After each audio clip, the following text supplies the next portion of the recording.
આવેલ દબાણ દૂર કરી સિનિયર સિટીઝન્સ સિવાયના લોકોને પ્રવેશબંધી કરાવવા બાબતે આવેદન અપાયું।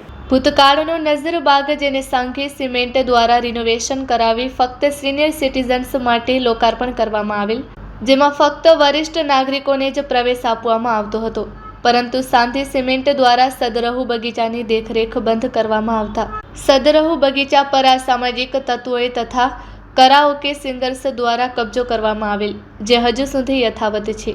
હાલમાં આ બગીચામાં દરરોજ સાંજે નિયમિતપણે કરાઓકે સિંગર્સ ખૂબ મોટી સંખ્યામાં ગીતોના કાર્યક્રમો કરી જાહેર સ્થળે અવાજનું પ્રદૂષણ ફેલાવે છે। લાઉડ સ્પીકરની પરવાનગી મેળવ્યા સિવાય કે પોલીસના હકારાત્મક લેખિત અભિપ્રાય વગર સુપ્રીમ કોર્ટના આદેશનું ઉલ્લંઘન કરીને મોડી રાત સુધી ગીતો ગાય છે, જેને કારણે સિનિયર સિટીઝન્સને બેસવા માટે બનાવેલ બગીચામાં સિનિયર સિટીઝન્સને ઊભા રહેવા માટે કપડ જગ્યા રહેતી નથી, તેમજ દાદા દાદી પાર્કના બાથરૂમ તથા સ્ટોરરૂમને કરાઓકે સિંગર્સ ગ્રુપના લોકોએ પોતાના તાળા મારી સ્ટોરરૂમમાં પોતાનો સામાન રાખી કબજો કરી લીધેલ છે, જે તદ્દન ગેરકાનૂની છે। તેવી તાત્કાલિક ધોરણે દાદા દાદી પાર્કને દબાણમુક્ત કરાવવા તથા સિનિયર સિટીઝન્સને ફક્ત બેસવા માટે પ્રવેશ આપવા માટે કાર્યવાહી કરી અમલવારી કરાવવા વિનંતી છે। આ બાબતે વિલંબ થયેલી રેલી કાઢવાની, અન્વેષણ કરવાની ફરજ પડશે, તેમજ આ બાબતે જવાબદારો સામે શિક્ષાત્મક કાર્યવાહી કરવા સારું નામદાર કોર્ટ હુકમ કરે તે માટેની તજવીજ કરવાની ફરજ પડશે, જેની ગંભીરતાપૂર્વક નોંધ લેવા વિનંતી છે। અનિરુદ્ધસિંહ ગોહિલ, પ્રમુખ ગુજરાત રાજ્ય પેન્શનર સંકલન સમિતિ કચ્છ યુનિટ અને ઉપપ્રમુખ કચ્છ અને સૌરાષ્ટ્ર ઝોન। અમારી માંગણી એ છે કે જે ભુજનો દાદા દાદી પાર્ક છે, જે ભૂતકાળમાં નજરબાગ હતો, પછી સાંઘી સિમેન્ટે એને દાદા દાદી પાર્ક તરીકે ઘોષિત કર્યો અને હાલે નગરપાલિકાએ પોતા હસ્તક લીધો, તો અગાઉ એમાં માત્ર સિનિયર સિટીઝન્સને જ પ્રવેશ આપવામાં આવતો, પરંતુ અત્યારે ગીત સંગીતના બાને લોકોએ ત્યાં ગેરકાયદેસર કબજો જમાવ્યો છે। એટલી હદે કબજો જમાવ્યો છે કે ત્યાંના જે ટોયલેટ છે એને પણ પોતાના તાળા માર્યા છે અને સ્ટોર રૂમ છે એમાં પોતાનો સામાન રાખીને પોતાના તાળા માર્યા છે, જાણે એમને લીઝ ઉપર મળ્યું હોય।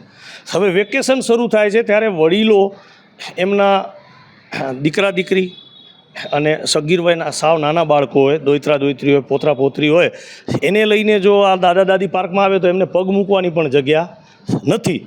એટલે આ ગીત સંગીતના પ્રોગ્રામ બંધ કરવા જોઈએ, કારણ કે બાગ બગીચા એ નાચગાન માટેનું સ્થળ નથી, ઓપન થિયેટર નથી, બગીચો છે। આમાં સિનિયર સિટીઝનને જ પ્રવેશ આપવો જોઈએ એવી અમારી સ્ટ્રોંગલી માંગણી છે। અને આ માંગણી જો સ્વીકારવામાં વિલંબ થશે તો વિલંબ કરનાર સામે પણ અમે કાયદેસર કોર્ટ દ્વારા હુકમ કરાવશું કે એમની સામે પણ કાર્યવાહી થાય। આ નાચગાન બંધ થવા જ જોઈએ।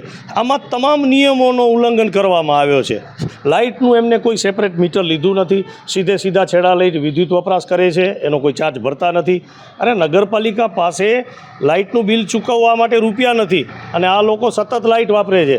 સુપ્રીમ કોર્ટનો આદેશ છે કે મનોરંજનના કાર્યક્રમને પોલીસનો પોઝિટિવ અભિપ્રાય હોય પછી મામલતદાર સાહેબ સાઉન્ડ સર્વિસની પરમિશન આપે તો પણ 10 વાગ્યા સુધી જ કાર્યક્રમ રજૂ કરવો, એના બદલે બાર 1 વાગ્યા સુધી આ લોકો પ્રોગ્રામ કરતા હોય છે।